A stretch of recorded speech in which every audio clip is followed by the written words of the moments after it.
హైదరాబాద్ నుండి USA, UK, Canada ఏ దేశానికైనా fastest international courier service avocai.com. Free pickup, free packing. నమస్తే, వెల్కమ్ టు సుమన్ టీవీ. నేను మానస. జూమ్ కాల్లో మనతో పాటు ఉన్నారు ప్రముఖ gastroenterologist doctor Anand Kumar గారు. వారితో మాట్లాడదాము. అల్యూమినియం అనేది మన ఆరోగ్యానికి చాలా చాలా చేటు చేస్తుంది అనే విషయం తెలిసినప్పటికీ కూడా అల్యూమినియం పాత్రల్లో లేదంటే అల్యూమినియం కుక్కర్లో మనం ఫుడ్ వండుకుంటూ ఉన్నారు చాలా మంది కూడా. అయితే ఇప్పుడు అది ఎంత సీరియస్ అనే విషయం ముంబైలో జరిగిన ఘటన ద్వారా మనకు తెలుస్తూ ఉంది. సో ఆ విషయాన్ని మనం ఇప్పుడు డిస్కస్ చేద్దాం. డాక్టర్ గారు నమస్తే అండి. నమస్తే.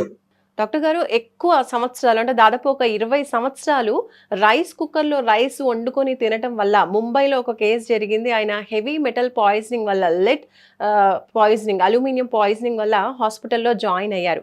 సో ఈ అల్యూమినియం అండ్ రైస్ కుక్కర్స్లో వండిన ఫుడ్ తినడం వల్ల అంత డేంజరస్ అంటారా సార్? డెఫినెట్లీ డేంజరస్ అండి, అల్యూమినియం ఎస్పెషల్లీ.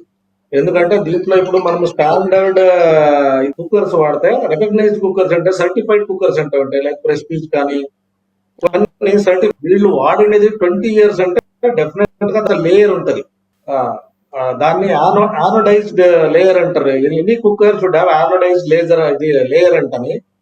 దాంట్లో మనకు యాసిడ్ ఫుడ్స్ అంటే ఏముంటాం, అసిడిక్ ఫుడ్స్. ఇప్పుడు మనము లెమన్ తో కుక్ చేసేది, టామరిన్ తో కుక్ చేసేది, ఇలాంటివి ఏమైనా ఉంటే డెఫినెట్ గా అవి రియాక్ట్ అవుతాయి ఈ కోటింగ్ లేకపోతే. ప్లస్ వీళ్ళు ఎక్కువ దాన్ని సేమ్ కుక్కర్ ని 20 years ప్రొలాంగ్డ్ యూజ్ చేస్తే ఆ లేయర్ పాడైపోయి డైరెక్ట్ రియాక్షన్ విత్ అల్యూమినియం అంటే ఫుడ్ కంటామినేషన్ స్టార్ట్ అవుతుంది. ఈ పేషెంట్ డెఫినెట్ గా అది యూజ్ పేషెంటే డెఫినెట్ అల్యూమినియం లేదా క్యాడ్మియం అంటాం. ఇవి రెండు మెటల్స్ డెఫినెట్ గా మనం కుక్కర్ లో వాడతారు. స్టాండర్డ్ ఇంతవరకు లాస్ట్ ఆల్మోస్ట్ 1 year వరకు స్టాండర్డ్ వరల్డ్ వైడ్ వాడుతున్నది aluminium based cookers.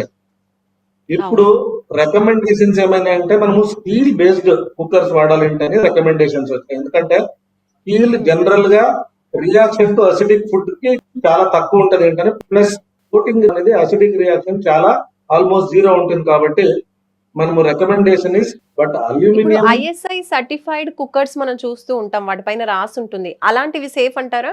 Yes, ISI certified are FDA certified కొన్ని సర్టిఫైయింగ్ క్వాలిటీ సర్టిఫికేషన్స్ ఉంటాయి.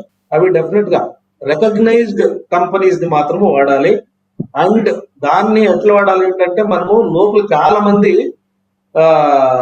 దాన్ని వాష్ చేసేటప్పుడు దెక్కి రబ్బింగ్ కొన్ని ఐటమ్స్ తో రబ్ చేస్తుంటారు. ఆ కోటింగ్ పోకుండా చూసుకోవాలి. ఏ రోజు మీకు కోటింగ్ పోయింది ఏంటి అనిపిస్తుందో, you should not use that cooker.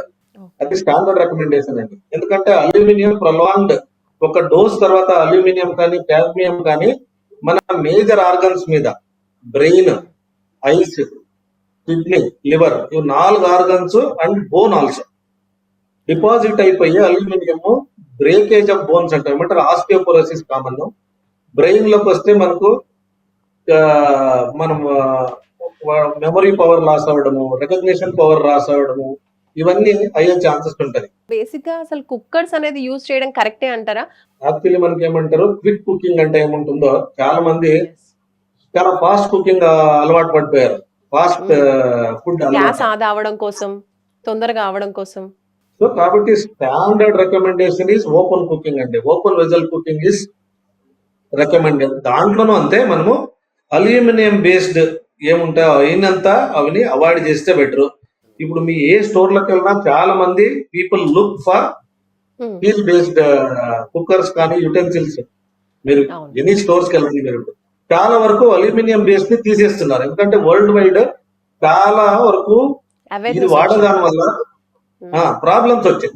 ఈ పేషెంట్ డెఫినెట్ గా ఏమంటారు, ఆ డాక్టర్ ఎవరు ఎగ్జామిన్ చేశారో, ట్రీట్ చేశారో, డెఫినెట్ గా ఇన్ డెప్త్ లో వెళ్ళి ఏం ఫుడ్ వాడతాడో, ఎలాంటి కుకింగ్ మెటీరియల్ వాడుతున్నారు అంటే చెక్ చేశారు. కాబట్టి ఇది మన లైట్ వచ్చింది. బట్ ఇప్పుడు వాళ్ళ ఇంట్లో మనం ఏమనుకోవాలంటే, ఇది డెఫినెట్ గా కుక్కర్ వల్ల అయిందా, లేదా ఇప్పుడు అందరూ అదే ఫుడ్ తింటారు కదండి వాళ్ళ ఇంట్లో, అందరికీ ఆ డామేజ్ జరగాలి అంటే, లేదా ఆయన జాబ్ ప్రొఫైల్ చూసుకోవాలి. Easy working in chemical industry, lead industry, లేదా అల్యూమినియం బేస్డ్ ఇండస్ట్రీస్ లో పెయింటర్స్ వీళ్ళంతా ఉంటే వాళ్ళు డెఫినెట్ గా అదర్ రీజన్స్ ఉంటాయి. బట్ ఎక్స్క్లూజివ్ గా దీనికి అంటే మనము బ్రాండ్ చేయలేము. కుక్కర్ వల్లనే వచ్చింది ఏంటంటే బ్రాండ్ చేయలేము. డెఫినెట్ గా ఏమంటారు, 20 years వాడారు కాబట్టి ఇట్ వుడ్ హ్యావ్ ఎరోజన్ అంటాం. ఆ ఇన్నర్ లేయర్ ఏముంటుందో ప్రొటెక్టెడ్ లేయర్ ఎరోడ్ అయిపోయి ఉంటుంది. ఎరోడ్ అయిపోయిన తర్వాత whatever aluminium main part ఉంటుందో హీట్ జనరేషన్ పార్ట్, ఆ దీంట్లో ఫుడ్ రియాక్షన్ అయ్యి కంటామినేషన్ అయి ఉండొచ్చు. అల్యూమినియం డెఫినెట్ గా అవాయిడ్ చేయాల్సిందే. అండ్ ఇప్పుడు స్టీల్ ని కూడా కొంతమంది అల్యూమినియం కి బదులుగా యూజ్ చేస్తూ ఉన్నారు. అయితే which is the best one? Steel బెస్టా, లేదంటే పాతకాలంలో లాగా ఇప్పుడు కుండలు కూడా అంటే మట్టితో చేసిన పాత్రలను ఎక్కువగా యూజ్ చేస్తున్నారు, అది బెస్ట్ అంటారా ట్రెడిషనల్ మెథడ్ లో? అసలు ఏది నథింగ్ గుడ్ ఫుడ్? రీప్లేసెస్ ఏది నథింగ్ రీప్లేసెస్ మనం ఏమంటారు మట్టితో చేసేదండి. అదే బెస్ట్ అంటారా? మట్టితో అది దెర్ ఇస్ నో రీప్లేస్మెంట్ దాంట్లో. ఎందుకంటే దాంట్లో మీకు దెర్ ఇస్ నో ఏమంటారు కంప్లీట్లీ కంటామినేటెడ్ ఇది వచ్చే ఛాన్స్ లేదు. దాంట్లో ప్యూర్ సాయిల్ కాబట్టి దాంట్లో వచ్చే ఛాన్స్ జీరో. పెన్సిల్ వాడతారో డెఫినెట్ గా దేవట్ రెడ్. ఇప్పుడు స్టీల్ అంటాను నేను. Steel if you don't use 302 or 304 based cooking ఇది ఐఎస్ఐ రికగ్నైజ్డా, ఐఎస్ఓ రికగ్నైజ్డా లేదా సర్టిఫైడ్ కంపెనీస్ తో తీసుకోకపోతే and use it such way that ఏమంటారు మీకు డ్యామేజ్ కనిపించింది అంటే immediately throw that. Okay. Do not- లోపల కొంచెం చిన్న చిన్న పార్టికల్స్ అలా డ్యామేజ్ గా కనిపిస్తూ ఉంటాయి వెజిల్స్ లో, అలాంటివి యూజ్ చేయొద్దంటారు. ఆ బ్లాక్ కలరింగ్ రావడము, కలర్ ఎరోజన్స్ కనిపించింది కోటింగ్ అంటే వెళ్ళిపోవడం. ఎస్. ఐరన్ ఆల్సో, స్టీల్ అంటే ఐరన్ అండి. ఐరన్ లో మనకు ఐరన్ టాక్సిసిటీ వస్తుంది, హీమోసిడ్రోసిస్ అంటాం. ఈ మెటల్స్ ఏదైనా కానీ they are going to be dangerous to human body. Okay. మనము ఐరన్ బేస్డ్ అంటే స్టీల్ బేస్డ్ వాడామంటే దాంట్లో ఐరన్ రిచ్ ఉంటుంది. అది కొరోజివ్ అయినప్పుడు it will definitely cause iron toxicity. Iron toxicity వచ్చినప్పుడు అగైన్ లివర్ డ్యామేజ్ అవుతుంది. లివర్ అండ్ బోన్ ఇవి రెండు డ్యామేజ్ అవుతాయి. కాబట్టి మనము ఎనీ మెటల్ బేస్డ్ యుటెన్సిల్ వాడేటప్పుడు you have to be very careful. ఆ కోటింగ్ లో ఏమైనా మీకు ఇన్నర్ కోటింగ్ ఉంటుందో ఆ కోటింగ్ పోయింది ఏంటి అనిపించింది ఏంటంటే throw it immediately and by new one or shift to something like ఏమంటారు పాతకాలంలో పంచలోహాలు ఉంటే వాడుతుంటారు కదండి. అవును.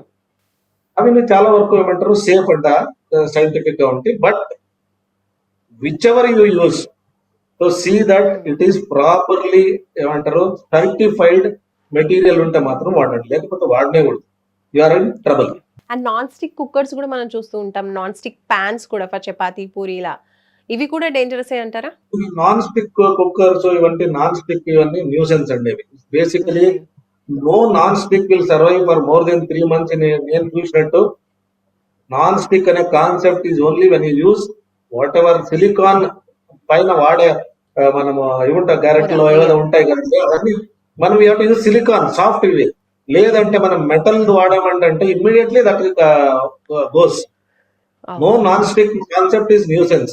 If you want use ceramic, మట్టి కుండలకు వాడితే better. Right sir, thank you sir, thank you. So చూస్తున్నారు కదండి, ప్రముఖ గ్యాస్ట్రోఎంటరాలజిస్ట్ డాక్టర్ ఆనంద్ కుమార్ ఏం తెలియజేస్తున్నారో. ఇప్పుడు ఏ మెటాలిక్ వెజిల్స్ కావచ్చు, లేదంటే రైస్ కుక్కర్స్ కావచ్చు, మనం యూస్ చేసామంటే చాలా చాలా జాగ్రత్తగా ఉండాలి. వన్స్ ఆ కోటింగ్ పోయింది అనిపించినా, లేదంటే ఆ యూస్ చేసేటువంటి రైస్ కుక్కర్స్ కావచ్చు, వెజిల్స్ కావచ్చు, ప్రముఖ సర్టిఫైడ్ కాకపోయినట్టయితే కనుక ఆ యూసేజ్ అనేది చాలా చాలా డేంజర్. అండ్ ఆ రెసిడ్యూస్ ఏవైతే ఉంటాయో ఆ మెటల్కి సంబంధించినవి బాడీలోకి వెళ్ళి ఇంకా రకరకాల హెల్త్ ప్రాబ్లమ్స్కి కారణమయ్యే అవకాశాలు ఉన్నాయి అని తెలియజేస్తున్నారు. అండ్ అలాగే హెల్దీగా ఉండాలి అనుకుంటే ఈ మెటాలిక్ వెజిల్స్, రైస్ కుక్కర్స్ కాకుండా మన ట్రెడిషనల్ మెథడ్స్లో మనం ఏవైతే పాత్రలు యూజ్ చేసేవాళ్ళమో అవి, అలాగే మట్టి పాత్రలు యూజ్ చేయడం అయితే సర్వత్రా శ్రేయస్కరం అని డాక్టర్ గారు తెలియజేస్తున్నారు. చూస్తూనే ఉండండి సుమన్ టీవీ. నమస్తే.